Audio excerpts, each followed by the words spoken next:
You're listening to The Novice Experience, a podcast that explores the opportunities and challenges commonly encountered by students and young people. I'm Calvin Chan, and chatting with my guests, I'm going to take a deep dive into their meaningful stories, the lessons they've learned, and how they can inspire others. Let's get going. Hey everybody, welcome to another episode of The Novice Experience. I'm your host, Calvin Chan. Today, I'm so happy to have my longtime friend, Adrian Cheng, here as my guest. He graduated with a Bachelor of Kinesiology from the University of British Columbia and is currently studying the Master of Physical Therapy program at UBC. Passionate about rehabilitation science and physical activity, he is also an experienced lifeguard, swimming instructor, and outdoor enthusiast. So, Adrian, welcome to the show. Thank you so much, Calvin. So glad to be here. How have you been? I know that, COVID-19 has been, a really tough time for a lot of people, but obviously, you finished your bachelor's degree, you're moving on to your master's in, physical therapy. I know that sports and, being active and health in general is a passion of yours. So how has it been for you? At first, it was definitely really challenging when COVID first hit. Yeah. There was a lot of different activities that you wished you could do, but you could no longer do. But I think in a lot of ways, it also allowed us to try a lot of new things we haven't done before. And it really helped sort of accelerate the progression of our schooling as well. Before we were in class and we would spend a lot of time either in lectures or in our in-person labs, because physio is a very hands-on profession, and so we need a lot of lab time, but there's a lot of theory behind it as well. But yeah, ever since COVID, I actually found the schooling to really sort of evolve and innovate to where we sort of have a hybrid model now, which is pretty awesome, where that's we cool. have a lot of our theory courses online, and any in-person classes are still held in person at UBC. And obviously there's a lot of sanitation measures put into place, but having that model, I think going forward is just going to help people, because we have people trekking from around the lower mainland to get to UBC. And so reducing time for people and just having more time to study on your own and having that sort of model has been really helpful. And in terms of a from an exercise perspective, personally, it's allowed me to try a lot of new things in terms of hobbies of mine that I always wanted to pursue. But as school sort of came back, you're back to hitting the book. So that's what I'm still doing right now. That's really cool. And we'll get into your program some more, right? And for those who are interested in physiotherapy or kinesiology, I know that you can shed some light on what you think of the program and how it's evolved and how, young people can prepare themselves for going into these programs. But first, I'd like to ask all my guests to start with an origin story. Where you're born, where you're from, some of the most defining moments of your life that make up who you are today. Yeah, so in terms of where I'm from, I'm from Richmond, BC. I'm currently living out in Burnaby right now, which is just east of Vancouver. But yeah, just born and raised in Richmond. Went to school with you, Calvin, all the way back in elementary. Yes. And then we just went through Stephen London Secondary, and then just went into the UBC bachelor's program at Kin. And in terms of where it all sort of started for me and sort of finding that passion, most physios often come with that athletic background already kind of built in. So growing up, it was just basketball. Yeah. Every single day, every lunch, through the puddles, falling on the ground. We played a lot together. Yeah. Oh yeah. And then, it was still like that up until high school. Then that's where I sort of transitioned into volleyball a little bit more. So in terms of athletic background, that was always something that was really there. But in terms of how it sort of led to physio itself, my uncle got me this anatomy book way back. He's currently a doctor now, but he wasn't a doctor then when he gave me the book. But he just gave me this anatomy book when I was in grade 3 or 4, and I just loved reading it. And I remember going to Science World. They had that large human body exhibit. Yes. I think during a school field trip, and that's where I just continued to just fall in love with learning about the human body. I And remember that when I was like, exhibit where all the yeah, organs popped out and you had to piece it all back together on the yeah, body. Yeah. that's honestly one of some of the coolest exhibits I've ever seen, especially the nervous system one, Yeah. where they take apart the body and show like either the arteries or just the veins or the nerves that run through the body. It's just insane. And just seeing that, it's so impressive. And yeah, that's definitely what really brought it together. It was that athletic background, that love for understanding the human body and how it moves, and then that just perfectly meshed with physio. Right. So yeah, that's why I'm doing it. That's how it And all started for me. we'll get into that even more, how you all started. I like to do a segment called Give Me Five, which is sort of a lightning round of questions so our listeners get to know you better. Yeah, sounds So, good. you don't, there's no right or wrong answer. You can elaborate. You don't have to explain. It's really up to you. But the first question is, if you could have a gift worth any amount, what would it be? A gift worth any amount. Hmm. What would it be? It could be something not physical, right? Yeah, sure. Okay. I think a gift Anything. that I would really love to have is, I think the gift of empathy. I would Hmm. say the gift of empathy. I think that's something that's really needed right now nowadays.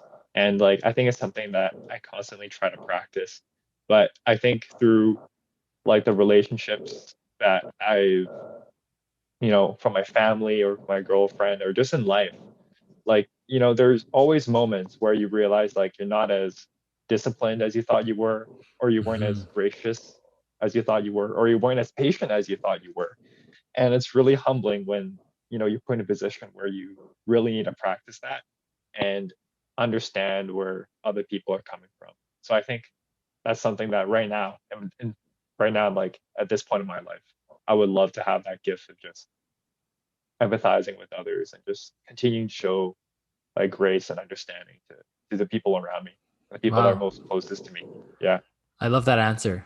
I really do because, obviously it's a really challenging time, like we said earlier, and people deal with a lot of mental challenges now. It's not just physical challenges or simple well being. It's the mental well being. So just being kind and understanding to each other is super important. I totally agree with you.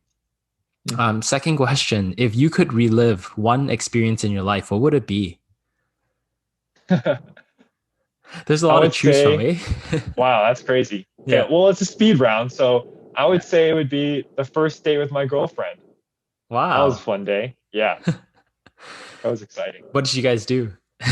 We went to the aquarium. It Oh, nice. hasn't closed yet, right? The aquarium. I heard they were, No, no, they're yeah, they're surviving. They're still they're surviving. still surviving. Okay, that's good. That's good. I made a small donation. I'm still There a you student, go. but yeah, just Yeah. to kind of hopefully they can stay afloat. Yeah. Yeah. But we went to the aquarium for our That's first date. awesome. That's awesome. What is the thing you're most afraid of? Most afraid of. I think I think that I would be most afraid of. Amy says that I'm not afraid of much in terms of like the physical stuff, but I think definitely things that I'm afraid about is is I always had this fear of like just one day like I might lose like a family member. Right. Right. I don't And know, like sometimes it's like when your family get in trouble. Like for some reason it just makes me so anxious. Yeah. yeah. So I would say that would be my biggest fear. Yeah. Yeah, for sure. I mean, not even just like losing a family member, but maybe one day someone really close to you, they have no recollection of you, no memory or whatsoever. And, that's something that's really scary too. I feel like a relationship is bound by memories and experiences together. And when one person, especially when someone gets old and they don't remember any of that with you anymore, it's sort of like, well, is that relationship still, you know, alive, right? Like it's Yeah. really hard. It's really hard. Um, Yeah.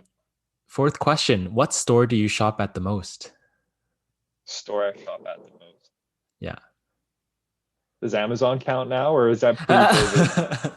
Right, right. Because over COVID. Yeah, sure. Amazon. That's a good answer. Amazon is what I've been using post-COVID for sure. Yeah, yeah. I guess it's Amazon. not. Yeah.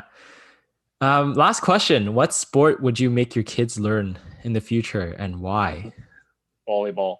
Volleyball? Because if they have my body type, which is like tall and lanky, Yeah. that would fit the volleyball type. But if they want to pick up any sport, obviously I'll encourage them to do that.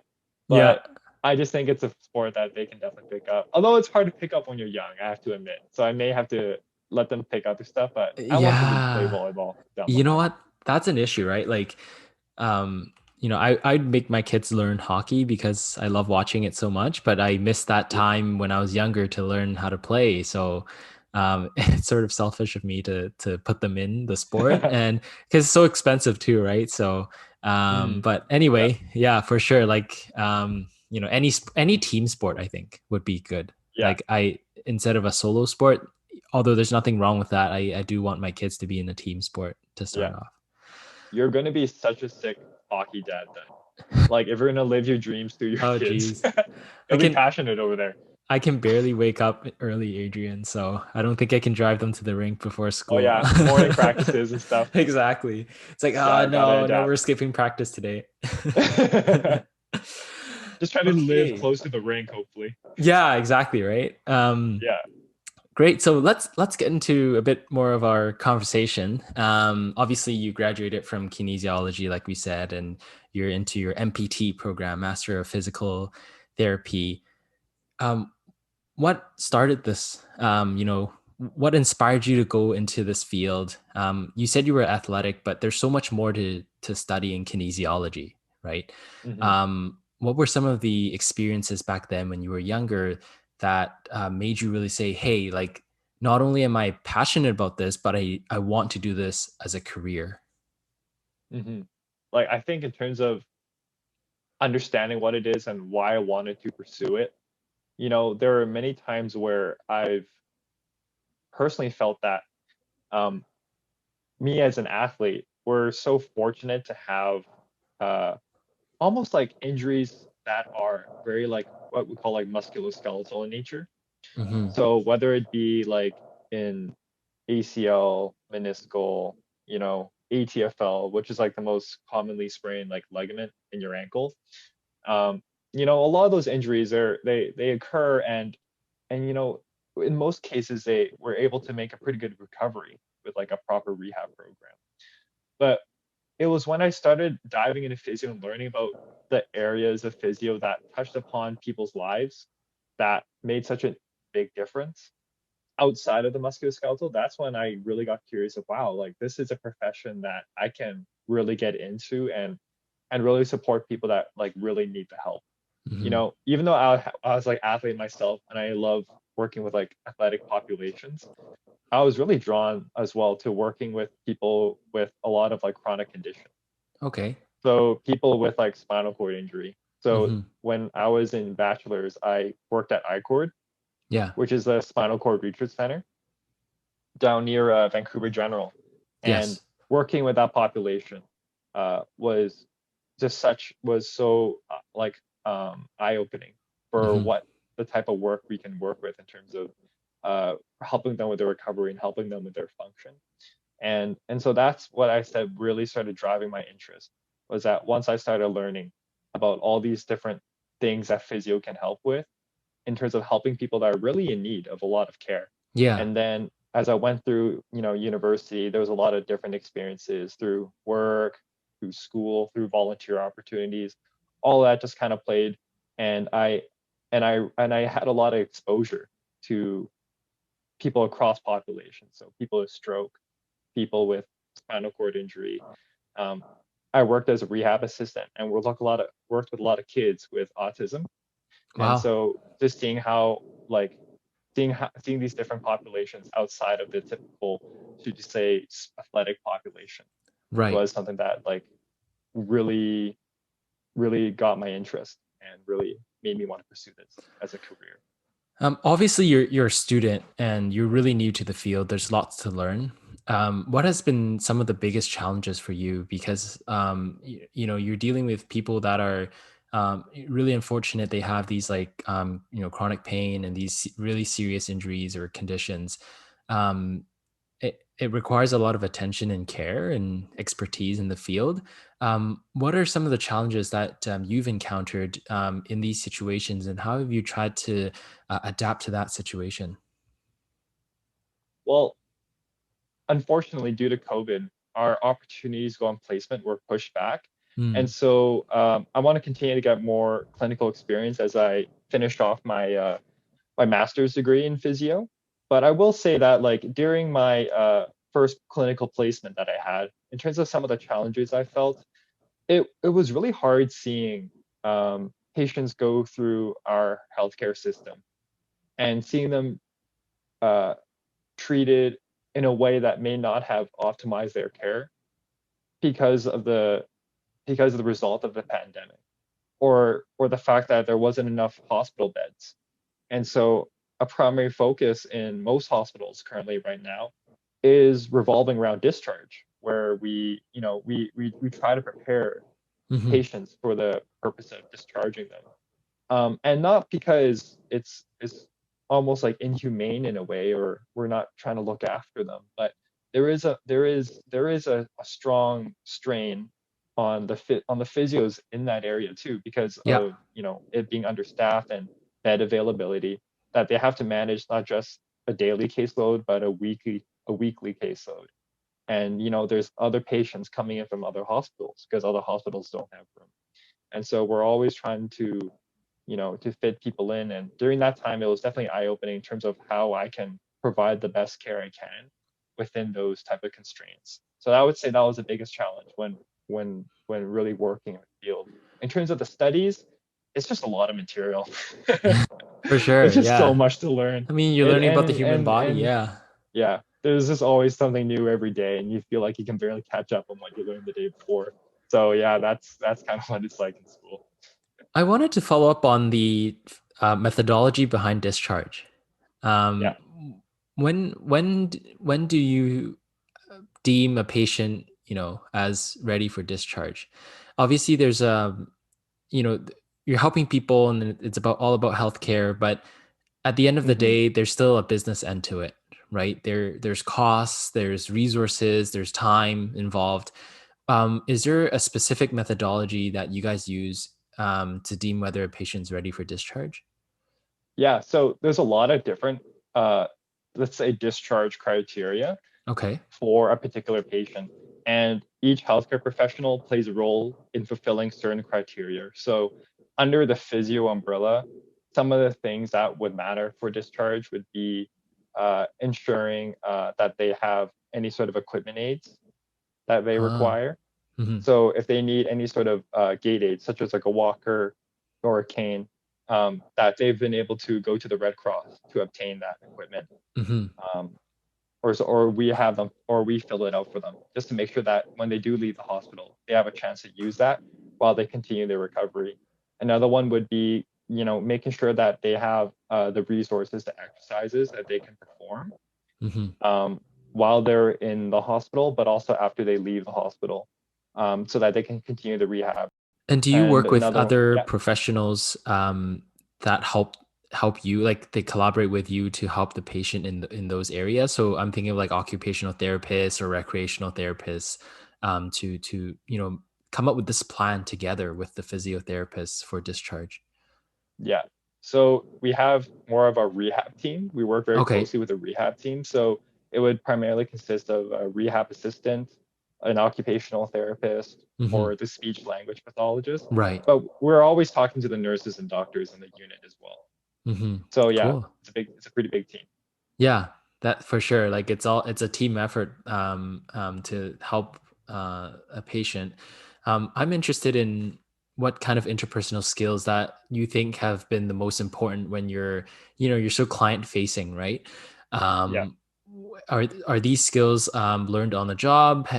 Did you have these skills when you were younger, going into kinesiology?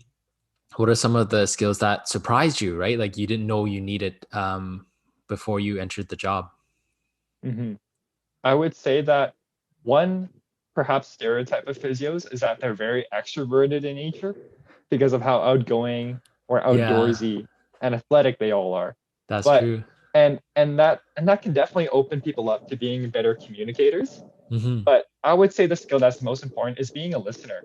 And that's not something that introverted or extroverted people may have developed, because it takes a lot of practice, I feel, to know how to listen to someone and really come to understand them and understand what their needs are and what are they looking for, and so that you can better know how to help them. I think under knowing how to listen and knowing how to empathize and understand where someone's coming from, that's the biggest interpersonal skill, and that's learned through everyday life. It's Hmm. hard to learn in a course. I think to me it's learned through everyday life. It's how you interact with your family. Or when you're growing up, your family is the closest one. It's how you interact with friends, and then it's like teachers, and Yeah. then it's like coworkers and colleagues, and that's how it's developed. Um, in your opinion, what counts as a good listener? We hear that term a lot at school, right? You got to be a good listener in class. You got to listen to your classmates. Um, but I feel like there's a spectrum of what being a good listener means. So in your area of expertise, what do you need to do to be a good listener? I think to be a good listener, some of the things you need to understand is some practical things you need to be able to do is to be able to, well, first, be able to ask open-ended questions that Hmm. allow someone to tell them their story. So that's something that you can start by practicing. It's not by asking yes or no questions, but by asking open-ended questions that allow them to spill out their story, Right. and knowing how to actually keep quiet and show that you're listening, and affirm them that you're with them on this ride. Because Hmm. especially in physio, people can come in with a lot of chronic pain and a lot of history, and you may be the first person that they have the chance to talk to, because in a doctor's appointment you may only have 15 minutes with the doctor, Yeah. but in an initial with a physio, you may get 45 minutes.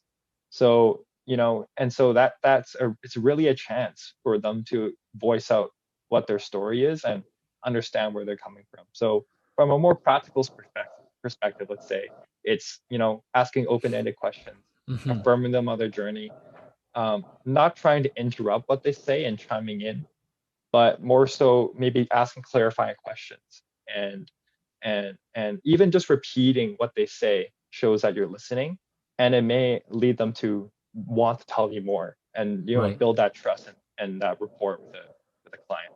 I love that you use those buzzwords like trust and rapport and relationship, right? And it really reminds me of what I study, right? I'm in the engineering field. Obviously, I'm more on a technical side, and you're more like client facing, healthcare, and so on. But I see a lot of parallel in what we do because for like an engineer who does consulting work and they do design work, they also need to be a good listener to understand what the client's needs are, right? Hmm. Sometimes the clients, when they say they don't, sometimes they might not know directly what they actually need. They might Hmm. say, holding this mug is causing a lot of pain in my wrist.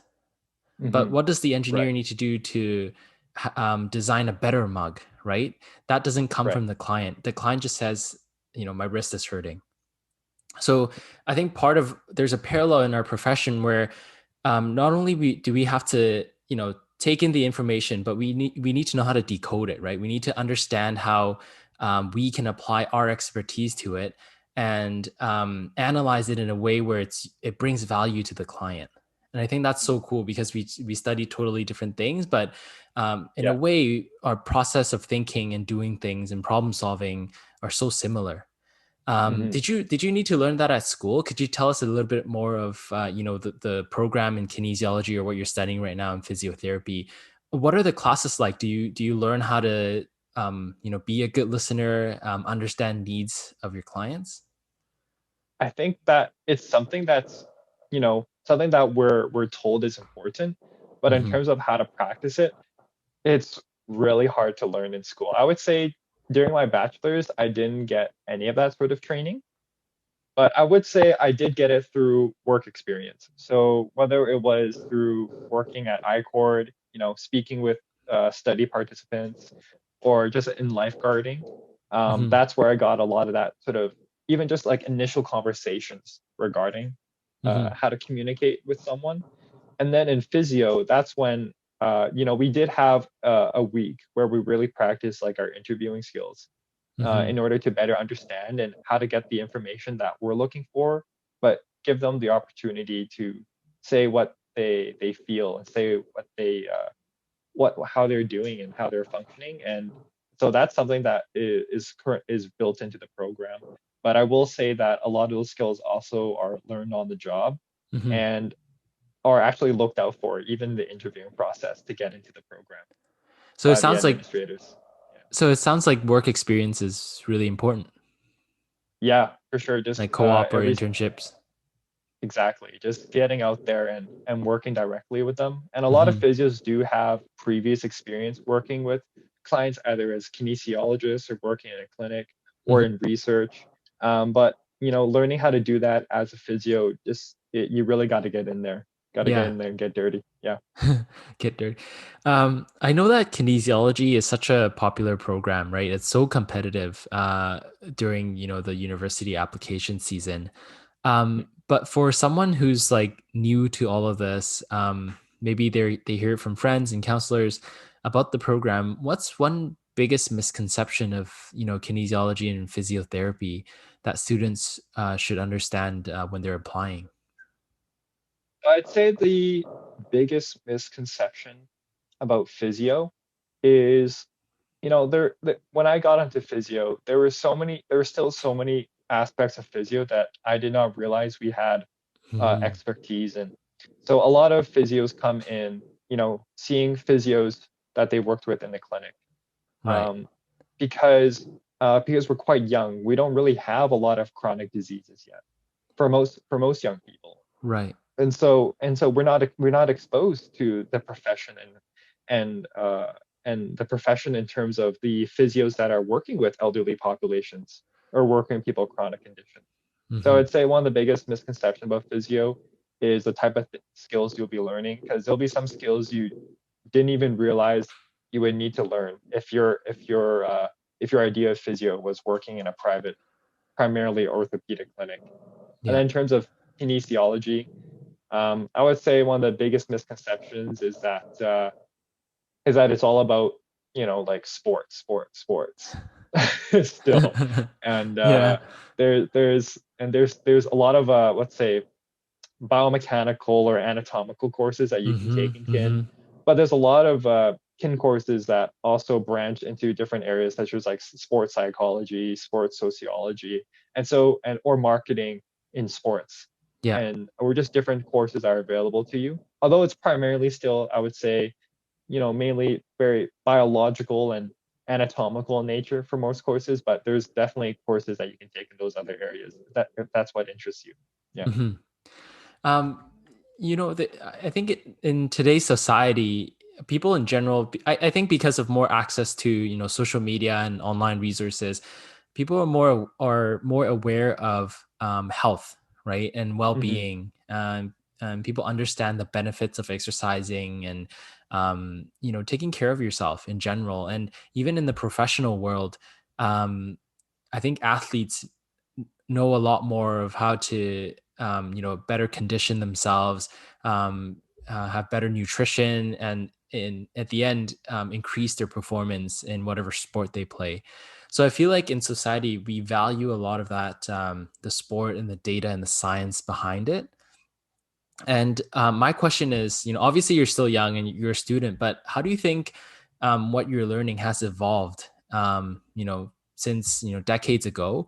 And part two of the question is how do you expect it to continue evolving, as we go on and as technology and research gets better? Yeah, so I think physio has made a lot of progression. There's so much new research that comes out Yeah. that really informs our decision making. And so, there were times where if you had sort of a surgery in your knee, let's just keep it basic, a lot of them got a cast that went up to your hip. And so it was a Wow. cast that you got to keep on up into your hip, and you had it for like probably a 1 month. And so that was what some of my professors told me they were taught that when they were in the physio program. And that would probably be like in like maybe like just 30 years ago. Yeah. 30, 35 years ago or so. Not gonna reveal how old they are. But like, Yeah. but in terms of now, it's that in terms of the idea of safety and protection and that in resting Hmm. is something that's been really sort of not part of the conversation anymore. Um, Back where I had my placement, we had people that got a hip replacement, and they're able to walk and do stairs the very next day, and we promote and ask them to get moving. Probably at a post-op day one Hmm. after a massive surgery where you're Wow. replacing a whole hip. So yeah, well, first off, the surgeons have got a lot better. The Yeah. techniques have gotten a lot better. And so it also drove our profession to be better in that sense, Hmm. and I think for the rehab as well, in terms Hmm. of getting them going early to making sure that we don't introduce any further issues. And by maintaining that range, their function, muscle strength as best we can right off the get-go, I would Hmm. say that's one of the areas in which it has really expanded. And in terms of where it's going in the future, I think personally, I think a lot of how healthcare in general is going to work in the future is really revolving around, collaboration, teamwork, transparency, and operating um, in a way that is a bit more patient centered Yeah. through uh, just through how they set up, like let's say like a clinic.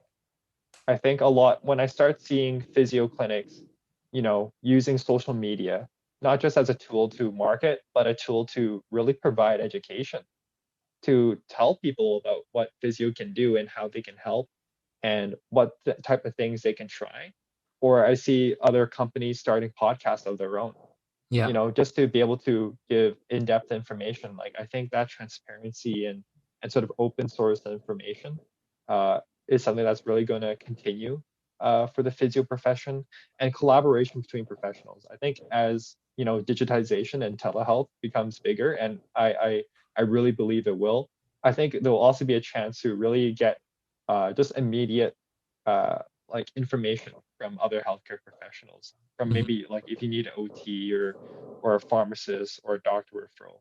I think that's something that you'll be able to do really quickly in the future.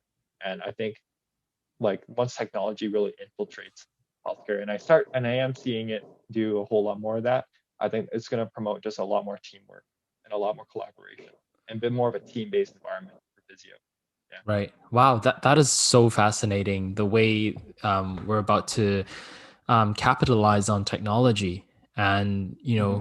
better your profession in a way where I like the word you use, transparent. Right. You're Hmm. working virtually, but in a team, you can grab more professionals, have another expert advice. More minds to come together Yeah. and think and do good for society. So I'm so excited to see where your profession is going to go. Yeah. We're It's a bit nearing, of a yeah, generational change too. yeah, I'll make one point. It's a bit of a generational thing too. I think as a newer physios come out, yeah. I was given one of a physio came and gave a talk. He opened up a clinic. Like he wanted to start up a clinic, and he wanted to contact other clinic owners that he knew, and just to get them some advice on how to start a clinic. But most clinic owners actually turned down his offer because they saw him as competition, and so Oh, interesting. they wouldn't even have a coffee with him to Huh. discuss about or just give some advice on how to open a clinic.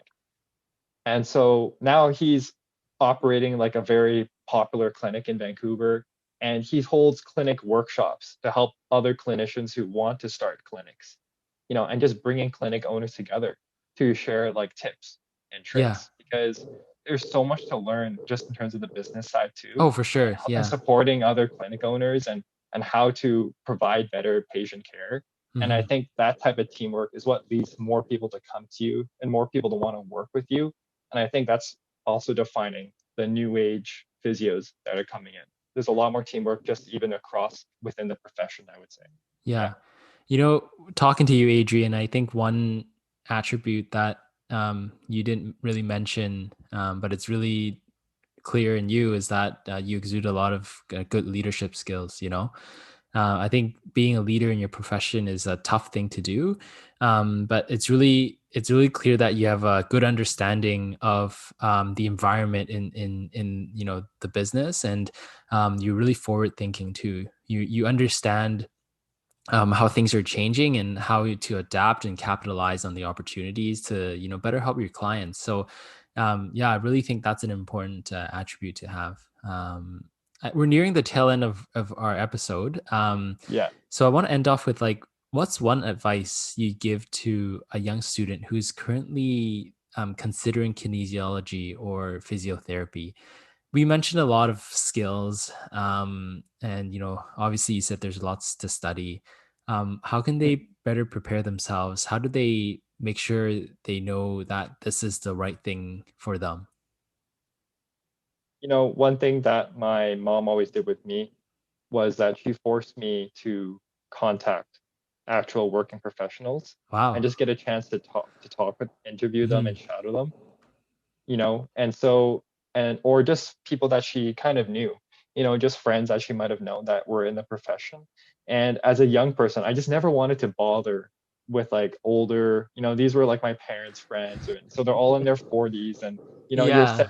16, 17-year-old kid, and you just don't even know what questions to ask and what to do.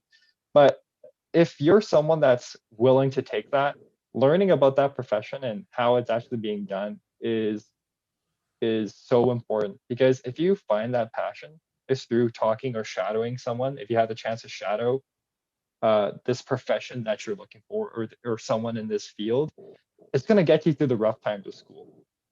It's going to give you that motivation to keep going, because sometimes when you're in school and you're training for certain professions, sometimes it can be a real drag. And I think knowing what is at the end of the line is really what also will drive you through Yeah, and that's just keep true. you interested as well. Yeah. Yeah, But that's yeah, true. definitely talking to professionals, email them, and then have a short conversation with them. 15 minutes might be all it takes. Yeah. Yeah, that's all. A lot of people meet their mentors, when they're young, and because they reached out, that's for sure. And I totally agree with it. You said, people say, oh, you're gonna miss school when you're out of it and you're actually working full time. But I feel like as a student, like, I was personally really excited to be out at the workforce, because I feel like I can finally apply not only what I've learned, but really um, show off my passion, right? This is what we chose to do and what we love to do. And when you finally graduate, it's the time for you to shine. So it was definitely a really exciting time to Yeah. go full time. Um, well, thank you so much, Adrian. If our listeners have any other questions and they want to reach out, how can they find you on social media? Yeah. So I think probably the best way would just be Instagram. I just use my personal at Hey It's a Drain. That's ADRAIN, because Adrian was taken. You can just message me there. I'm gonna be starting up a physio account as well, Okay. for myself, but that's still in the works. Hmm. So once that's up, hopefully I can maybe give an update, maybe on the Yeah. next podcast talk or something. I'll Yeah. have an Well, account and they'll be able to go on my account, and hopefully I'll have some things that you can learn on there too, and how oh you yeah, guys can totally. contact me. I'm sure we will. And yeah, once you have all of that set up, we can schedule another episode together, and then you can tell us more about what you're researching, what you're learning, and what we can expect on your platform. Sounds good. Thanks, Calvin. All Appreciate it, right. man. Thanks, Adrian, for coming onto the show. Thanks to the listeners for tuning into another episode of the Novice Experience, and we'll talk to you next time. Thank you for listening to this week's episode of The Novice Experience. Our theme song is Concrete Jungle by Audio Binger. You can find us or reach out on social media at The Novice Exp.